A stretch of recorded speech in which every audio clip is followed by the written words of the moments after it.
talk to you about, obviously, Afghanistan, which is a big issue for us Pakistanis, because stability in Afghanistan means stability in Pakistan. We also want to talk about all three neighbors, Afghanistan, India, Kashmir, and of course Iran. We will discuss the situation there, because all three neighbors of Pakistan. He lives in a very friendly neighborhood. I mean, as if there are not already enough challenges. Mr. President, after your last meeting with the Prime Minister, offered to mediate between India and Pakistan over Kashmir. And since then, the situation has gotten more complicated, and India continues to deny or accept any mediation.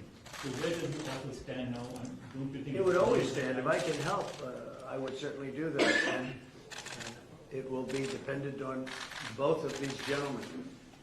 One without the other doesn't work if you're going to do mediation or if you're going to do an arbitration. But certainly I would be willing to help if both Pakistan, let's say, and India wanted me to do that. I am ready, willing, and able. It's a complex issue. It's been going on for a long time. But if both wanted it, I would be ready to do it. Mr. President, but the only thing is, reverting back to my question in the Oval Office on Kashmir, Yes. you know, the thing is, you are asking both the parties to accept and agree. One is aggressor, violator of the UN resolutions, and plus non-compliance, plus merging Kashmir into its own territory. This is the kind of reporter I like. I like this reporter. And how can you? Are you a member of this team, or are you? I'm a member of this. I'm not a member of this team. I'm an independent journalist. You're saying what you think. Let me complete my question, Mr. President. No, but I have to be requested. How can you make an aggressor and an aggressor That's okay. meet and the violation of the UN resolutions? Very fair question or statement. Let me put that one down as a statement, if you don't mind.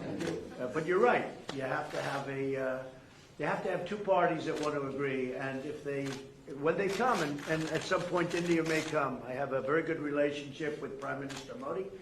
I have a very good relationship with Prime Minister Khan. And if at any time they say, we have some points that we think we can maybe iron out, I think I'd be an extremely good arbitrator. I've done it before, believe it or not, and I've never failed as an arbitrator. I've been asked to arbitrate disputes, pretty big ones, from friends, and I've done it in a good, successful fashion. If I can be of help, you know that. If I can be of help, let me know. But you'd have to have the assent also from the other side. Mr. President, Mr. Johnson has now called for a new deal, just momentarily for a new Iran deal. This is the first time he's called for that. I wonder what your reaction to it, and have you discussed that with him? Well, I think that's why he's a winner. That's why he's a man that's going to be successful in the UK, and I think that's good. You're talking about Boris, yes, right? Boris is a man who, number one, he's a friend of mine, and number two, he's very smart, very tough. And he does want a new deal, because the other deal was ready to expire. It was a very short number of years left. All that money paid and wasted. You didn't have the right to inspect the appropriate sites. You were looking at sites that would never be used to create nuclear. The sites that they would use, we weren't allowed to inspect. What kind of a deal is that? And ballistic missiles. They're allowed to test ballistic missiles and other things. But one of the biggest things is the fact that the agreement is going to expire in a very short number of years. And what kind of a deal is that? We're dealing with countries. You have to go long term. So I respect Boris a lot, and I am not at all surprised that he was the first one to come out and say that. Mr. President, this is the first time. Mr. President, this is the first time. This is the first time. This is the first time. So this is Jazeb Ali from Airline Industry Pakistan. So this is the first time we get honest leadership like you in America. And in past, I agree with that. This is the first time you've had so in past, in You've past, had a lot of dishonesty, and they've treated Pakistan very badly. so in past, People in my position have treated Pakistan very badly. so in past, I think okay. that I wouldn't say Pakistan has treated us too well either, but maybe there was a reason. And in fact, I think there was a reason for it. So in past, you have said that you don't trust Pakistan. So when we have honest leadership, I and trust Pakistan, but people before me didn't, but they didn't know what they were doing. So it's just one of those little problems in life. You know, you know what I do? I trust this gentleman right here. And I do trust Pakistan. I know I have a lot of Pakistani friends living in New York, they're smart, great negotiators, by the way, in case you had any questions. They're among the toughest negotiators in the world. So you are bringing peace. And you know what? It's all going to work out. But if I can help, I'd like to help. But I don't think you've ever had a president that felt the way I do, in a positive way, about Pakistan. I don't think you have. I've looked back and I've seen where it was, but I also have a very good relationship with India. I have a good relationship with both. So that if they decide to use that feeling among both, I think we can help out. But it's been a long-standing feud. This has been going on for a long time. So you're. Mr. President, he once shared the stage with PMO. He alleged that Pakistan is the hub of terrorism. Do you endorse that, or do you disagree with that? Because you said that Pakistan has made a lot of terror. Well, I really have been pointing much more to Iran. I mean, Iran, if you look at that's been really the state of terror. I've been saying it's the #1 state of terror in the world. And the agreement we had does not cover that. It was not doing well. It was doing very poorly. And now Iran is doing very poorly. Iran is a different place than when I took over. When I took over the United States, when I became president, Iran was a real threat to the entire Middle East and maybe beyond. And now they're having very, very big difficulties, to put it mildly. So we'll see. Are you happy with the progress that Pakistan has made countering terrorism, particularly eliminating terrorism? I've heard they've made great progress, and under this leader, he's a great leader. I think he wants to make great progress because there's no solution the other way. The other way is only going to lead to death and chaos and poverty. It's all it's going to lead to, and he understands it. Your prime minister understands it. Are you concerned about the human rights situation in Kashmir? About which? Human rights situation, human rights Sure, violations. I'd like to see everything work out. I want it to be humane. I want everybody to be treated well. You have two big countries, and they're warring countries, and they've been fighting. And I mean, I heard a very aggressive statement yesterday. I don't have to say that. I was there. I didn't know I was going to hear that statement. I had said, but I was sitting there, and I heard a very aggressive statement yesterday from India, from the Prime Minister, and I will say it was very well received within the within the room, the statement itself. That was a big room. There were 59,000 people.